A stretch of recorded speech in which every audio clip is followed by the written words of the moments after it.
আমি 100% গ্যারান্টি দিয়ে বলতে পারি আজকের ভিডিওটিতে যে সেটিংসটি আপনাদেরকে দেখাবো সেই সেটিংসটি আপনার পেজের মধ্যেও করা নেই এবং আপনি এই সেটিংসটি সম্পর্কে জানেনই না বা এরকম ভিডিও কেউ আগে তৈরি করেন। তো বন্ধুরা দেখুন কিভাবে এই সেটিংসটি করবেন বা কোন সেটিংসটি আপনাদের ভুল রয়েছে সেটি আপনাদেরকে সর্বপ্রথম দেখিয়ে নিই। তো বন্ধুরা দেখুন আমি এখান থেকে একটি পেজ আপনাদেরকে দেখাচ্ছি, আমি একটি স্ক্রিনশট দিয়ে রেখেছি। বন্ধুরা দেখুন এখান থেকে দেখতে পাচ্ছেন এটি একটি পেজ এবং পেজের লিঙ্ক এখান থেকে দেখুন দেখাচ্ছে facebook.com প্রোফাইল PHP আইডি, তারপরে অনেকগুলো নাম্বার দিয়ে তারপরে কিন্তু এটি একটি লিঙ্ক তৈরি হয়েছে। আর বন্ধুরা আমার পেজের যে লিঙ্কটি রয়েছে সেই লিঙ্কটি যদি আপনাদেরকে দেখাই এখান থেকে দেখুন, তো আমি এখান থেকে চলে যাচ্ছি আমার ফেসবুক পেজের মধ্যে এবং পেজের মধ্যে আসার পর এখান থেকে আপনাদেরকে দেখাবো। দেখুন আমি চলে যাই যদি আমার অ্যাকাউন্টের মধ্যে আসার পর এখান থেকে আমি থ্রি ডট মেনুতে একটি ক্লিক করব। থ্রি ডট মেনুতে ক্লিক করার পর এখান থেকে দেখুন আমার পেজটির যে ইউআরএলটি রয়েছে সেটি কিন্তু জাস্ট facebook.com/অভিজিৎ কুমার বিডি, যেটি আমার ফেসবুক পেজের নাম, এবং আগে যে লিঙ্কটি আপনাদেরকে দেখালাম এবং সেই লিঙ্কটি এখান থেকে দেখুন। এই দুটি কম্পেয়ার করে দেখুন, আপনাদেরকে আমি দুটো একসাথে দেখাচ্ছি। দেখুন এখান থেকে এটি দেখুন আর এখান থেকে এটি দেখুন, কোনটা বেশি প্রফেশনাল লাগছে। তো বন্ধুরা আজকের এই ভিডিওটিতে কিভাবে এরকম একটি প্রফেশনাল মানের ইউআরএল তৈরি করবেন সেটি আপনাদেরকে দেখাবো। তো বন্ধুরা এর জন্য যেটি আপনাদেরকে করতে হবে সেটি হলো সর্বপ্রথম আপনাদেরকে ক্রোম ব্রাউজারে চলে যেতে হবে। আর বন্ধুরা ভিডিওটি এ পর্যায়ে আপনাদের কাছে ছোট্ট একটি রিকোয়েস্ট, ভিডিওটি অবশ্যই শেয়ার করে দেবেন আপনাদের বন্ধুদের মধ্যে, কেননা তারাও যেন এই সেটিংসটি করে নিতে পারে এবং তাদের ফেসবুক পেজটি যেন প্রফেশনাল মানের হয়। তো বন্ধুরা এটি করার জন্য আমরা সর্বপ্রথম চলে যাব আমাদের ক্রোম ব্রাউজারে। ক্রোম ব্রাউজারে আসার পর সার্চ বক্সে এখানে জাস্ট লিখবেন facebook.com। দেখুন আমার এখান থেকে অলরেডি চলে আসছে, আমি কিন্তু এখান থেকে facebook.com সার্চ করব। সার্চ করলে আমার মেন আইডিতে প্রবেশ করব। যদি আপনাদের ক্রোম ব্রাউজারে ফেসবুক আইডিটি লগ ইন করা না থাকে সেক্ষেত্রে কিন্তু আপনাদেরকে সর্বপ্রথম ফেসবুক আইডিটি লগ ইন করে নিতে হবে এবং লগ ইন করার পর আপনার যে পেজের ইউআরএলটি চেঞ্জ করে নিতে চাচ্ছেন সেই পেজটি সুইচ করে নিতে হবে। তো বন্ধুরা দেখুন আমি এখান থেকে ফেসবুকে চলে আসছি। ফেসবুকে আসার পর এখান থেকে আমি চলে যাচ্ছি আমার ফেসবুক অ্যাকাউন্টের মধ্যে। ফেসবুক অ্যাকাউন্টের মধ্যে আসার পর এখান থেকে থ্রি লাইন একটি অপশন দেখতে পাবেন। এই থ্রি লাইন অপশনটিতে এখান থেকে থ্রি ডট যে মেনুটি দেখতে পাচ্ছেন এই থ্রি ডট মেনুতে আপনাদেরকে সর্বপ্রথম ক্লিক করতে হবে। থ্রি ডট মেনুতে ক্লিক করার পর এখান থেকে আমাদেরকে আমাদের মোবাইলটি ডেস্কটপ ভার্সনে নিয়ে যেতে হবে। তো বন্ধুরা আমি এখান থেকে থ্রি ডট মেনুতে ক্লিক করছি। থ্রি ডট মেনুতে ক্লিক করার পর এখান থেকে ডেস্কটপ সাইট নামে একটি অপশন পাবেন। এই ডেস্কটপ সাইটটিতে আপনাদেরকে সর্বপ্রথম ক্লিক করতে হবে। তো ডেস্কটপ সাইটে ক্লিক করার পর এখান থেকে আবারও কন্টিনিউ অপশন আসছে, আমি এখান থেকে কন্টিনিউ করে দেবো। কন্টিনিউ করে দেওয়ার পর আমার কিন্তু এখানে ডেস্কটপ সাইটটি অন হয়ে যাবে। তো বন্ধুরা দেখুন এখান থেকে আমার যে ভার্সনটি এখন আপনারা দেখতে পাচ্ছেন এই ভার্সনটিকে আপনাদেরকে সর্বপ্রথম আপনাদের ফেসবুক প্রোফাইলটিতে নিয়ে আসতে হবে। নিয়ে আসার পর এখান থেকে উপরের দিকে দেখুন আমাদের যে একটি প্রোফাইলের আইকন দেখতে পাচ্ছেন, এখান থেকে এই প্রোফাইল আইকনে ক্লিক করে আমাদের ফেসবুক আইডি থেকে আমাদেরকে কিন্তু ফেসবুক প্রোফাইলে সুইচ করে নিতে হবে। তো বন্ধুরা আমি এখানে ক্লিক করছি। এখানে ক্লিক করার পর সি অল প্রোফাইল নামে এখানে একটি অপশন দেখতে পাচ্ছেন, সি অল প্রোফাইল, এই অপশনটিতে ক্লিক করবেন। ক্লিক করলে আপনাদের যদি এক বা একাধিক পেজ থাকে সেক্ষেত্রে এখান থেকে দেখতে পাবেন এবং একটি পেজ থাকলেও এখান থেকে কিন্তু একই লেখা আসবে। তো আমি এখান থেকে সি অল প্রোফাইলে ক্লিক করছি। সি অল প্রোফাইলে ক্লিক করার পর আমি যে পেজটি থেকে দেখাবো সেই পেজটি এখান থেকে সিলেক্ট করে নিচ্ছি। তো বন্ধুরা দেখুন আমার পেজটি সুইচ করা কমপ্লিট হয়ে গেল এবং সুইচ করার পর এখান থেকে আমাদের যে আবারও এখান থেকে প্রোফাইল পিকচারটি রয়েছে এই প্রোফাইল পিকচারের উপর আবারও ক্লিক করতে হবে। এখানে আমি যদি প্রোফাইল পিকচারের উপর ক্লিক করি, প্রোফাইল পিকচারের উপর ক্লিক করার পর এখান থেকে সেটিংস নামে একটি অপশন দেখতে পাচ্ছেন, এখান থেকে সেটিংস অ্যান্ড প্রাইভেসি নামে যে অপশনটি রয়েছে এখানে আমি ক্লিক করে দেব।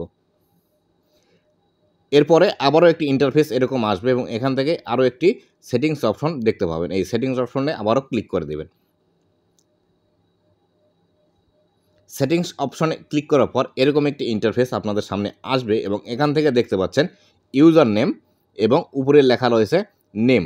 তো বন্ধুরা এখানে ইউজার নেম যে অপশনটি রয়েছে ইউজার নেমের এই অপশনটিতে আপনাদেরকে কাজ করতে হবে। তো বন্ধুরা দেখুন এখানে আমার পেজটি যেহেতু ডেস্কটপ সাইডে রয়েছে ওই জন্য অনেক বড় আছে, এখান থেকে আমি সম্পূর্ণ অপশনগুলো দেখতে পাচ্ছি না, যার জন্য এখান থেকে যদি আমি একটু স্ক্রল সাইড করে এখানে দেখুন এডিট নামে একটি অপশন রয়েছে, আমি যদি এই এডিট এই অপশনটিতে ক্লিক করি, এই অপশনটিতে ক্লিক করলে কিন্তু আমি এখান থেকে আমার এই নামটি এডিট করতে পারবো। তো বন্ধুরা দেখুন আমি আগে থেকেই যেহেতু এখানে সেট করে রেখেছি এই অপশনটি, তার জন্য কিন্তু আমার এইরকম লেখা আসছে। তো বন্ধুরা দেখুন আপনাদেরকে আমি সিস্টেম দেখিয়ে দিচ্ছি, জাস্ট এই সিস্টেমটি ফলো করে আপনারা কিন্তু আপনাদের ফেসবুক পেজের একটি ইউনিক ইউআরএল সেট করে নিতে পারবেন। তো বন্ধুরা দেখুন, আমি যদি এডিট এই অপশনটিতে ক্লিক করি, এডিট এই অপশনটিতে ক্লিক করার পর আমাদের সামনে কিন্তু এরকম একটি ইন্টারফেস চলে আসবে। এরকম ইন্টারফেস আসার পর দেখুন এখান থেকে ইউজার নামের এখানে কিন্তু একটি খালি ঘর চলে আসবে। তো বন্ধুরা দেখুন, আমি যদি আমার এখান থেকে দুইটি অক্ষর এখান থেকে কেটে দিই, দেখুন এখান থেকে আমি যদি দুইটি অক্ষর কেটে দিই, দুইটি অক্ষর কেটে দেওয়ার পর এখান থেকে একটি অপশন দেখতে পাচ্ছেন।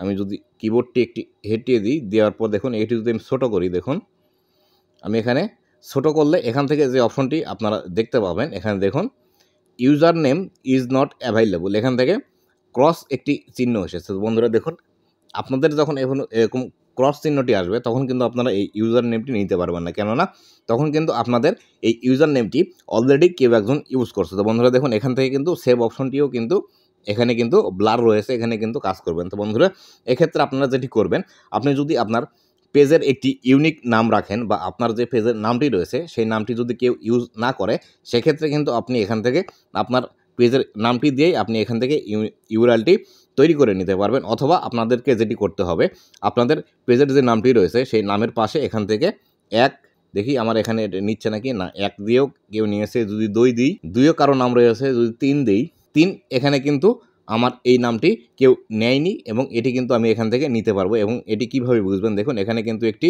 গ্রিন টিক মার্ক উঠেছে, এই টিক মার্কটি দেখে বুঝবেন যে আপনারা এই নামটি রাখতে পারবেন। এবং এখান থেকে এদিকে যদি একটু লক্ষ্য করেন তাহলে দেখতে পারবেন সেভ চেঞ্জ যে অপশনটি রয়েছে, সেভ চেঞ্জ এই অপশনটি কিন্তু আগে ব্লার ছিল, এখন কিন্তু ক্লিকেবল হয়ে গেছে। তাই বন্ধুরা অবশ্যই এই বিষয়টি মাথায় রেখে আপনারা যদি আপনাদের ফেসবুক পেজের একটি ইউনিক ইউআরএল তৈরি করে নেন, সেক্ষেত্রে কিন্তু আপনার পেজটি দেখতে আরও বেশি প্রফেশনাল মনে হবে। এবং আপনি যখন আপনার কোনো ফ্রেন্ড সার্কেল বা আপনার দর্শকদের যখন সাজেস্ট করবেন যে আমার একটি পেজ রয়েছে, সেই পেজটি আপনারা ঘুরে আসুন, সেক্ষেত্রে তাদেরকে লিঙ্ক বানিয়ে দেওয়ার ক্ষেত্রে খুব একটি সুবিধা হবে। যেমন ধরুন facebook.com/ আপনার পেজের নামটি দিয়েই আপনি কিন্তু এটি করে নিতে পারবেন। আর এক্ষেত্রে আরও যে একটি বিষয়, গুরুত্বপূর্ণ বিষয় রয়েছে, সেটি হলো অবশ্যই আপনার যে পেজের নামটি রয়েছে সেই পেজের নামটি ইংলিশে রাখার চেষ্টা করুন।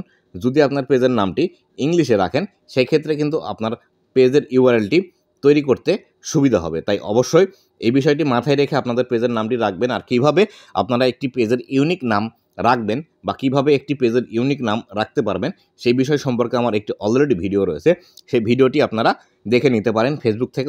আপনারা যদি সেই ভিডিওটি আমার ফেসবুকে না পান, তাহলে সরাসরি আমার ইউটিউব চ্যানেলে যাবেন এবং ইউটিউব চ্যানেলে গিয়ে আমার যে ভিডিওগুলো রয়েছে সেখান থেকে কিন্তু দেখে আপনি আপনার পেজের জন্য একটি ইউনিক নাম সিলেক্ট করে নিতে পারবেন। আর অবশ্যই আপনারা যদি এই ভিডিওটি ইউটিউব থেকে দেখেন, সেক্ষেত্রে কিন্তু এই ভিডিওটির একদম লাস্টে বা এন্ড স্ক্রিনে কিভাবে আপনি আপনার ফেসবুক পেজের জন্য একটি পারফেক্ট নাম সিলেক্ট করবেন, সেটি আপনাদেরকে, সেই ভিডিওটি আপনাদেরকে দিয়ে দেবো, আপনারা চাইলে সেই ভিডিওটি দেখে নিতে পারেন। বন্ধুরা আজকের ভিডিও এ পর্যন্তই।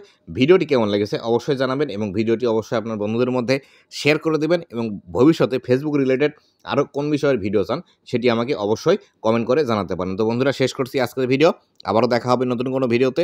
ততদিন পর্যন্ত ভালো থাকুন, সুস্থ থাকুন, আর অবশ্যই আমার ইউটিউব চ্যানেল এবং ফেসবুক পেজের সাথেই থাকুন। ধন্যবাদ সবাইকে।